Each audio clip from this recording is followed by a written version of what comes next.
still have to pretend you're being that perfect mom, feeling so lonely and feeling like you're the only one going through things. Nothing has changed in the 20 some odd years. You're still going from one child to another, feeling the same way. Okay, I've got to act like I've got it all together. I need to pretend I'm the perfect mom, and I'm not allowed to yell, and I'm not allowed to do this, and feeling guilty for whenever you do it. This is normal parents.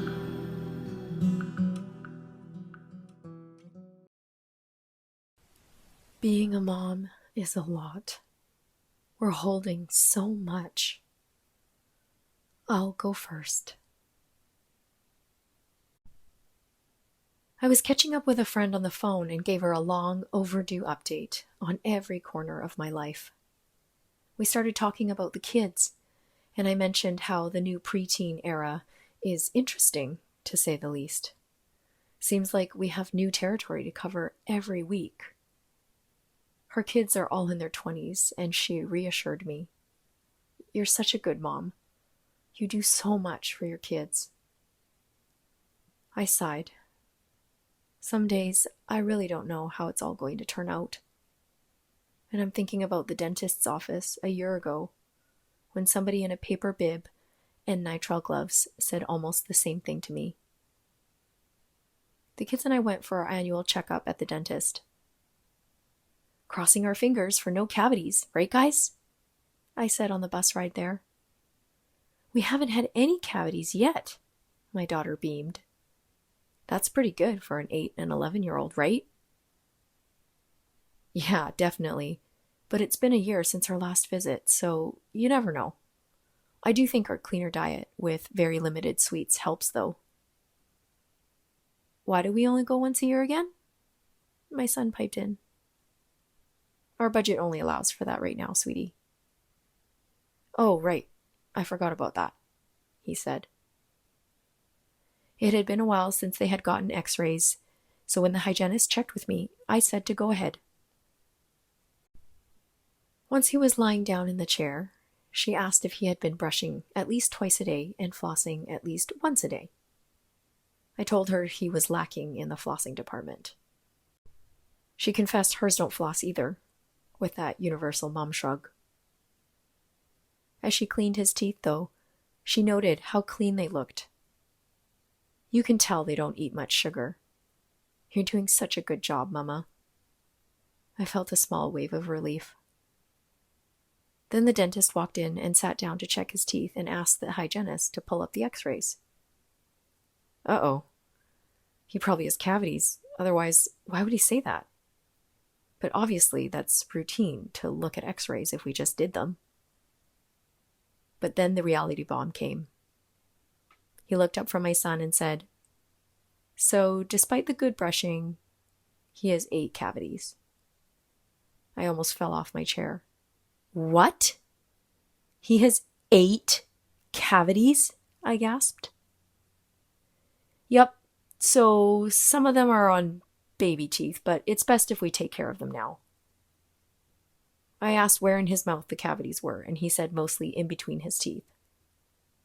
I contained my frustration, thinking this could very simply have been avoided by flossing regularly.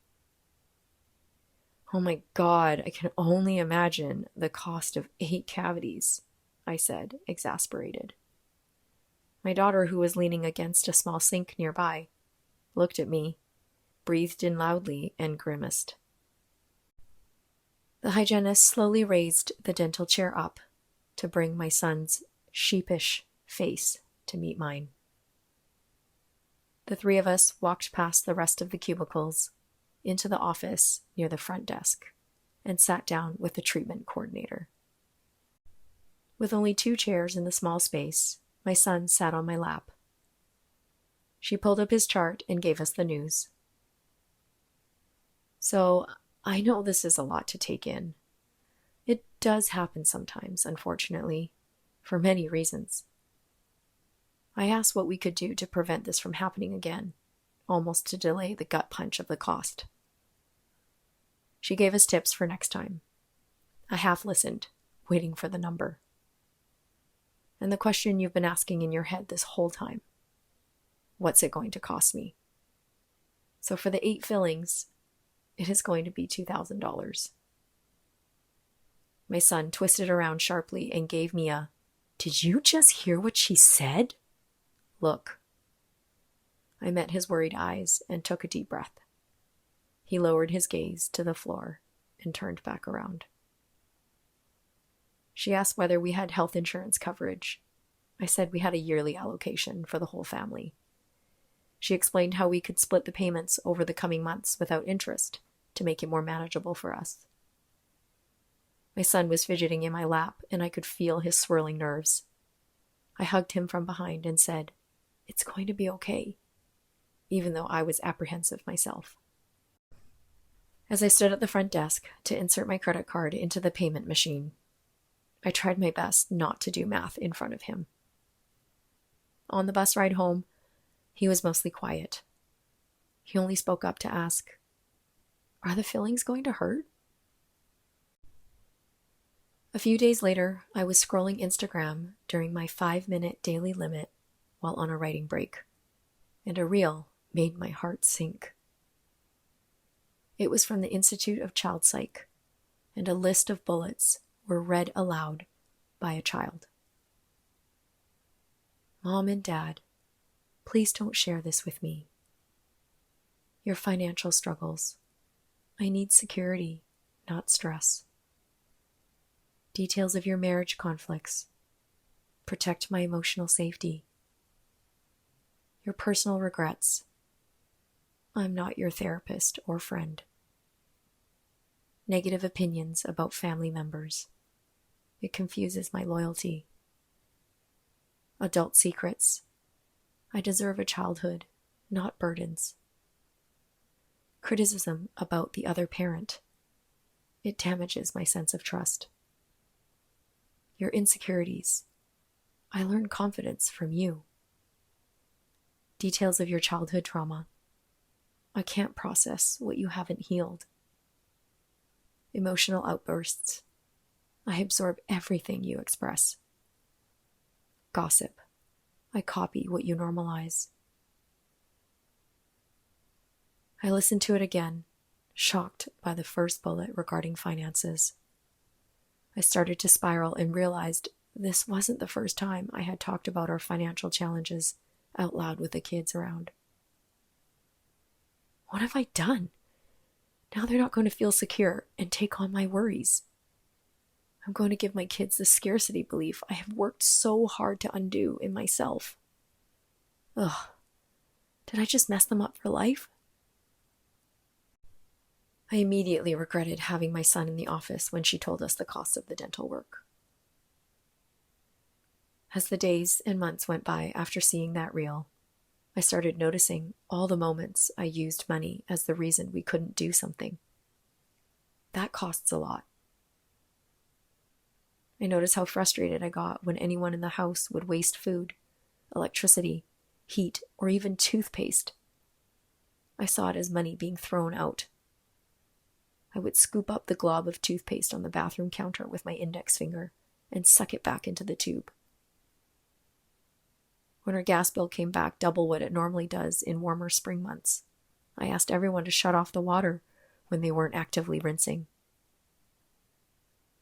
I caught myself when I started to say, "We can't afford that."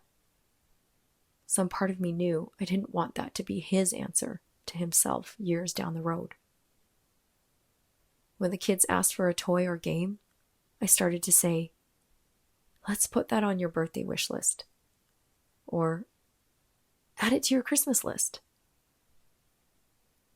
After my son asked me if all the money we had was in a goat cheese crumble container in the cutlery drawer that contained only coins, I stopped telling them how much things cost. They'd ask, and I'd say, "Don't worry about it." So my son stopped asking for things. I would be stressed out about finances and be short with the kids. I'd regret it, then go back later in the day to apologize and over-explain all the self-doubt inside me. I broke down talking about my career pivot in front of the kids because I was scared I wouldn't be able to support my family. that I'd never finished the book I had been writing. My daughter started asking with a disclaimer. So I know this is probably going to be a no because of the money, but like she didn't want to cause a problem. I'd taken the conversation away and replaced it with a wall. The list told me the wall would protect them. This is what my mother did. Probably what hers did too. My parents could barely make rent after starting a new business in a new industry in a new city. Their friend mailed them a wad of cash hidden in a box of deer sausage from Saskatchewan. This was 1994. I was the one who opened the box. And still, my mother never let on that they were struggling financially. But this time, a year later, I walked into the dentist's office and saw the proof in my son's mouth. I finally realized that the conversation I had been told never to have was the one that ended up working. Looking back now, I took it as absolute advice in the moment, not realizing it was lumping a bunch of different things into one bad mom verdict. To be clear, I agree with most of these. A kid shouldn't be their mom's therapist. But this one, your financial struggles, I need security, not stress. That one hit me hard because I was genuinely wondering if I had made the wrong move. Something like, I don't know how we're going to pay rent, is not the same as acknowledging $2,000 is a big chunk for us, so let's focus on flossing to prevent that from happening again. The Instagram reel bullet on finances would have said these two are the same thing, but they're not. So you can look at it from a place of participation. Our budget only allows us to go to the dentist once a year. The constraint is named so he can understand his own life. There's the education angle too. Here's how we decide what to spend our money on, where he can learn to handle money by watching how we handle it. This is how kids become adults who can talk about money without shame. And you know what? He totally got it. He started flossing regularly right after that conversation. Then he went through 3 long and nerve-wracking appointments, being poked with a needle, drilled into, and they made sure he'd never want to stop. A year later, when we went back, he had only 1 cavity. So the list wasn't wrong. It was rigged. There was no way I would have passed this test as a mom. Even if I followed every bullet to the letter, I would be a person putting on a show for an invisible grader. It was coarse advice. It told me I'd failed at something that I had actually gotten right. The list was saying I caused my son stress, but there's a difference between dumping and including him in his own life. By acknowledging the situation and having a conversation with him, he rose to the challenge. He took what I told him and he went and flossed. And that's what a kid can do when you tell them the truth. The bigger picture here is that this list is an example of the system that produces the perfect mom facade. The facade is what we wear because tests like this list pop up in our awareness constantly, telling us we've failed at a different test no matter which one we passed. This reel is only one example, but there are so many parenting accounts who breed this system through their teaching. Books, podcasts, yes, touche. Articles, tips from a passing mom at pickup, and the dental hygienist saying, "You're such a good mom," while another voice tells you you failed somehow. So you can be praised on one dimension and judged on another on the same day. My friend on the phone had praised me for navigating the digital era well. The dentist's office, on a different week and year, told me my son had 8 cavities. I was the same mom, but with 2 different scorecards, both coming from outside of me. Remember that monologue from the Barbie movie about impossible standards for women?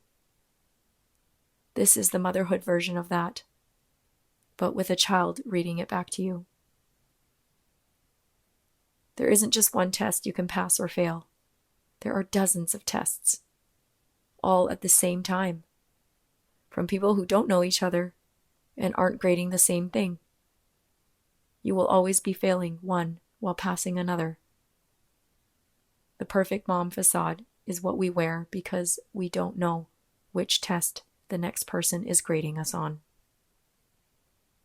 The rule in this Instagram reel suggests the logic of never let your kid know about money. But doesn't it then produce adults who can't talk about money with their partners, who hide bills, or who feel ashamed of their struggles? And that's how the facade gets passed down to the next generation. I'm going to be the mom who says, I read the list, and it broke me, and I wasn't wise enough yet to let it pass. The solution is not to wear the facade better. What I'm doing now is noticing the tests are rigged. Every time someone praises the visible parts, although with good intentions, you feel more compelled to maintain the invisible. The compliment literally tightens the rope. I can't count how many times people have said to me, I don't know how you do it. Referencing homeschooling, but also running a full-time business and all the other mom stuff. Only years later, after all the hustling, did I realize how much I had wanted to be that super mom. It was a cage I didn't even know I had locked myself into. I'm still walking out of it. Some days the lock catches again, but the room only opens when you name it. So I'm naming this one for both of us. This was the front room, the perfect mom facade. Before you close this episode, notice one test you've been failing in your head and ask yourself, who handed it to you? Send this to the one mom in your life who needs the room you just walked through. Next time, it's my turn. We walk into a room I've been putting off for years.